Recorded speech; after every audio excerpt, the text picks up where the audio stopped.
ವಟಸಾವಿತ್ರಿ ವ್ರತಕಥೆ. ಸಿದ್ಧಿವಿನಾಯಕ ವಿದ್ಯಾಪ್ರದಾಯಕ ಲಡ್ಡಿಗಿ ಮೋದಕ ನಾನೇನೆದು ಬುದ್ಧಿಪ್ರದಳು ಶಾರದೆಗೆ ವಂದಿಸಿ ನಿರ್ವಿಘ್ನದಿ ಕಥೆಯ ಪೇಳುವೆನು.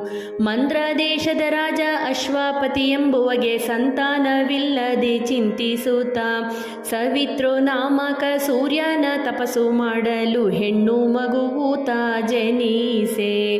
ಸವಿತ್ರೋ ನಾಮಕನ ದಯದಿಂದ ಪುಟ್ಟಲು ಸಾವಿತ್ರಿ ಎಂದು ಕರೆಯುತ್ತಲೇ ಅವಳ ಜಾತಕ ರೀತ್ಯ ಗಂಡನಿಗೆ ಅಲ್ಪಾಯುಷ್ಯವೆಂದು ತಿಳಿಯುತ್ತಲೇ ಮುದ್ದಾಗಿ ಬೆಳೆದಳು. ಯೌವನೆಯಾಗಿ ಮದುವೆಯ ವಯಸ್ಸು ಬಂದಿರಲು ವರನ ಹುಡುಕುವ ಪ್ರಯತ್ನದಲ್ಲಿರಲು ನಾರದರು ತಿಳಿಸಿದರು ಸತ್ಯವಾನನ.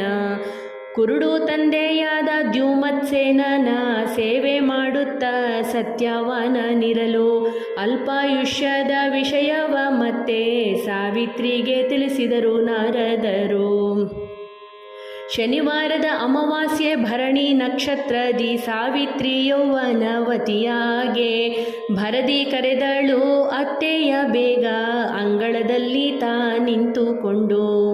ಅತ್ತೆಯ ಮನೆಯಲ್ಲಿ ಅತ್ಯಂತ ವಿನಯದಲ್ಲಿದ್ದು ಸತ್ಯ ಮಾತುಗಳನ್ನಾಡುತ್ತಲೇ ಯಜ್ಞ ಕಾರ್ಯಕ್ಕೆ ಸಮಿಧೆಯ ತರಲು ಗಂಡಗೆ ತಿಳಿಸಿ ಹೇಳಿದಳು. ಗಂಡು ಗೊಡಲಿಯನ್ನು ಹಿಡಿದುಕೊಂಡು ವಿಪ್ರ ಚಂದಾದಿ ಹೆಂಡತಿಗೆ ಹೇಳಿದನು.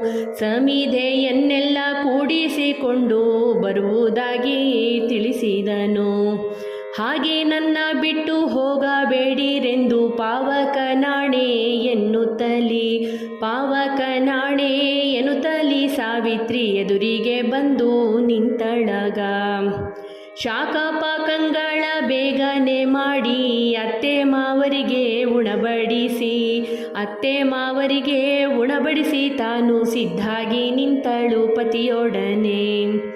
ನಿಮ್ಮ ಮಗನ ಕೂಡ ಅಡವಿಗೆ ಹೋಗುವೆನೆಂದು ಅತ್ತೆ ಮಾವರಿಗೆ ನಮಸ್ಕರಿಸಿ ಮುತ್ತಿನ ಸರಗಳ ಹವಳದ ಸರಗಳ ಬಿಚ್ಚಿ ತಾನಿಟ್ಟಳು ಮನೆಯೊಳಗೆ.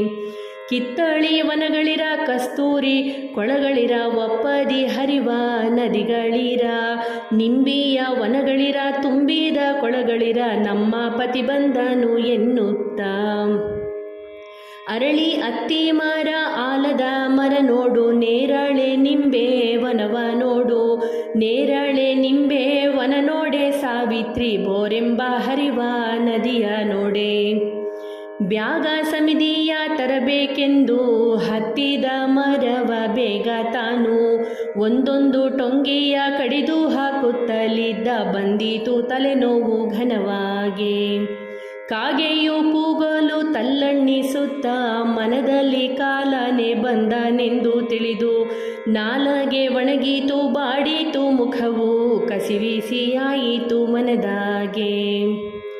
ಮರವ ನಿಳಿದ ವಿಪ್ರ ಮಡದಿಯ ತೊಡೆ ಮೇಲೆ ಒರಗಿದ ತಲೆನೋವು ಘನವಾಗೆ ಕಳವಳಗೊಂಡಳು ಮನದಲ್ಲಿ ತಾನು ಎಲ್ಲಿಂದೆಲ್ಲಿ ವಿಧಿ ತಂತು. ಅಂಬಾರದ ಯಾನವನೇ ಇಳಿದನು ಯಮರಾಯ ಬಂದೋರ್ಯಾರೆಂದು ನೋಡುತ್ತಲೇ ತೊಡೆಯ ಮೇಲಿದ್ದ ಪತಿಯ ನೆಲದ ಮೇಲೆ ಮಲಗಿಸಿ ಯಮಧರ್ಮಗೆ ಬಂದು ವಂದಿಸುತ್ತ ಮುತ್ತೈದೆಯಾಗೆಂದು ಹರಸಿದ ತಾನು ಪುತ್ರರ ಪಡೆಯೆಂದು ನುಡಿದ ಮಾತನೆ ಕೇಳಿ ತಾ ಬೇಗ ಸೆರಗನೆ ಗಂಟನ್ನೇ ಕಟ್ಟಿದಳು. ಕಂಡುಗ ಧಾನ್ಯವ ನೀವೇ ಸಾವಿತ್ರಿ ಉಂಬುವುದಕ್ಕೆ ಅನ್ನವ ನೀವೇ ಗಂಡನ ಪ್ರಾಣ ಒಂದನ್ನೇ ಬಿಟ್ಟು ಕೇಳೆಂದ ಯಮಧರ್ಮರಾಯ ತಾನು. ಪುತ್ರರ ಪಡಿಯೆಂದು ಹರಸಿದಿರೀಗ ಪತಿಯನ್ನ ನೀವು ಕರೆದೊಯ್ದರೆ ಪುತ್ರರನ್ನ ಯಾರಿಗೆ ಪಡೆಯಲಿ ಎಂದು ಸಾವಿತ್ರಿ ಧೈರ್ಯದಿ ಕೇಳಿದಳು. ನಿನ್ನ ಮಾತಿಗೆ ಮೆಚ್ಚಿದೇನು ಸಾವಿತ್ರಿ ತಕ್ಕ ವರಗಳ ಕೇಳೆಂದನು.